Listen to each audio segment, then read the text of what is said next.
So, the Feast of Tabernacle. Feast of Tabernacle. And I'm just skimming it through and I leave it. I know, especially pastors that are here, hey, we have all the time. In the shepherd's staff has a great chapter in it, all 7 feasts. Kevin Connor has done one, a book on the Feast of God. Excellent text. And there are a lot of other materials that you can get that could really take us through and really bring these feasts to life, but even more so, in particular, the 7 feasts. Because we need to understand a little bit more about it. So just a couple of things about it. The titles for this feast, it was called the Feast of Tabernacles, or the Feast of Booths. It was called the Feast of Ingathering, and we know why, because they gathered in the greatest amount of crops. It was towards the end of the year. And some of theologians are saying, well, this feast would only take place at the end of the age, when Jesus comes and he has a final gathering. And I agree with that. But I also believe that even before, as we lead up to that, you'll see a gathering of the saints coming in, of souls coming into the kingdom as we respond to God. Deuteronomy 16:15 calls it a solemn feast. Nehemiah calls it the feast of the 7th month. And then Nehemiah also calls it the Feast of Booths. Here are some special things about reference to the feast. This Feast of Tabernacle is the feast that is mentioned the most, especially in the Old Testament. All of the major prophets and the minor prophet talks about the Feast of Tabernacles. They speak about it more than the Feast of Passover and more than the Feast of Pentecost. And I learned over the years, and it's a scriptural way, major on what God majors on. But if you notice the church, we major on Passover, we major on Pentecost. But we forget the gift. But listen, the minor prophets, the major prophets, they talk more about the Feast of Tabernacles than all of the other feasts put together. God is saying something to you and I.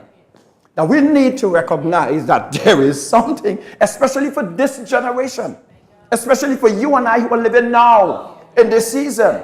Hey, maybe others gone by could have gotten away with it, but hey, aren't we close? Aren't we right in that timing with respect to God? So here are a couple of things that I'm going to skim them through quickly. The year in Deuteronomy chapter 31, verses 10 through 13, the Bible makes reference to what is called the year of release. The year of release was a time when they will forgive people of all their debts. And when I talk about that in church, people laugh and they smile. They say, praise God. Could it be a year of release now? All debts are forgiven. All mortgages are canceled and so forth. So every 7th year was the year of release. They would release people. But something interesting happened on the 7th year.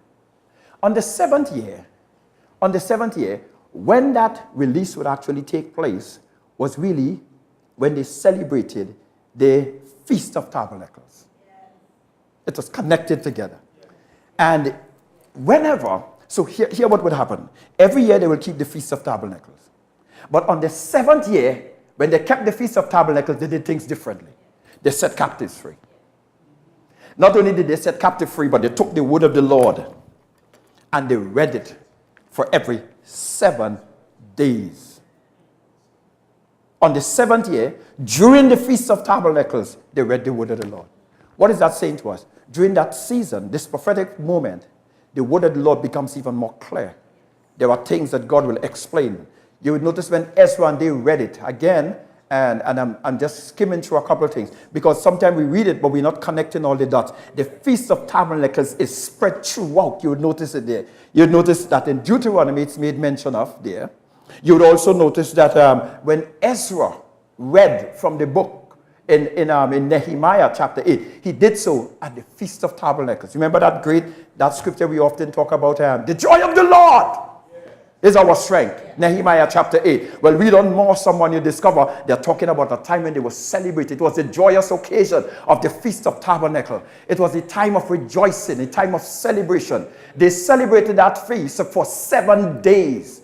And on the 8th day, they would have a high time when they will give God praise and thanks. But notice well, when Ezra read from the book on that time, he read and he gave the distinction of it. So that the Feast of Tabernacles not only talk about rain, about rain falling, and I'll clarify that in a while, but they talk about the fact that, hey, it was a time when the word of the Lord became more plain. The word of the Lord becomes clearer. There was fresh unveiling. And I'm not just talking about new truth, but God quickening. There's a quickening of his word.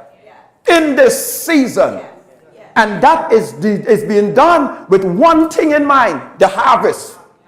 The harvest. To bring men and women to a place where we would come and recognize that my God is who he says he is. A new sense of boldness, a new sense of tenacity, saying, hey, I'm going to labor, not just labor lame and half. Hey, come on, brothers and sisters, can we stop compromising the gospel? Can I say this here? The gospel has wrapped up in it enough power to do what God has ordained it to do. But what you and I keep doing is that we try to help it. We've been like Sarah. We are like Sarah, trying to tell Abraham, well, go into Hagar. And they created a mess of things. That's what we are doing. We created a mess with something that God has well proven and tested. It is called the church. That's why he says the gates of hell shall not prevail against it. The church is not lame and crippled. But can we do church God's way and not man's way? I think the problem with it is that we have deviated so far from the real thing. But in that feast, God quickens our heart afresh. Thank you so much, Pastor Robert, for praying over our lives to believe in God. We will not be deferred or denied, but we believe our God. We will trust him. We will take him at his word. We will stand on his word. The Feast of Tabernacles. Look at it mentioned there. We see it in Deuteronomy 16 in the year of release. You see it also being made mention of when we talked about in Ezra in the day when they in Nehemiah, when they did that. In Ezra chapter 3, you will see them talking again about the Feast of Tabernacles. You notice after 70 years of bondage, they returned to Israel, to Jerusalem, They built and they started to rebuild the temple. The first thing they built was the altar. Isn't that good? The first thing that they built before they laid the foundation was the altar. Well, you know what? We have kept a prayer altar on our land ever since then. We have not stopped. Every Friday morning we are having prayer. You saw that little piece of thing that was there? We were having prayer there. Amen. Well, last Friday we tore it down, but prayer is still going on. We're doing prayer underneath the work shed. We're keeping the altar. How many know you've got to keep the altar going? You've got to keep that altar going constantly. Well, the beauty with it is that when they returned to build the house, to build the temple, the Bible says the number one thing they built, numero uno, was the altar. Before they put up foundation, they built an altar. Could it be that sometimes we doing things wrong? We building everything else and we have no altar in place? They built an altar. But you would notice as soon as they built that altar, you would notice later on in the scripture it talks about the Feast of Tabernacles. They went into a time of celebrating and giving God praise and thanks and so forth. Not only that, you'd also notice that the Feast of Tabernacles is mentioned when Solomon dedicated the temple. When Solomon dedicated the temple, 1 Kings, I think you have the notes there, you would notice that the temple is dedicated on no other season but in the Feast of Tabernacles. Constantly. The house of the Lord was dedicated. And I love that. It's dedicated in the season of harvest.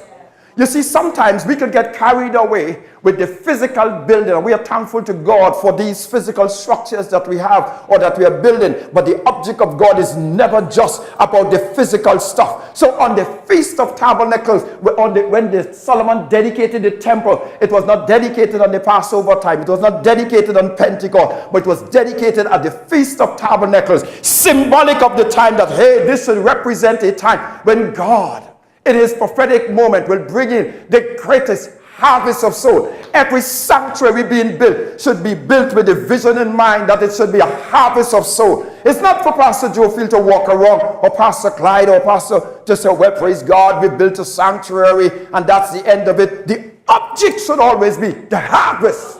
The harvest. The harvest. And no wonder when Solomon dedicated the sanctuary, you read that 2 Chronicles is done on no other season but in the Feast of Tabernacles.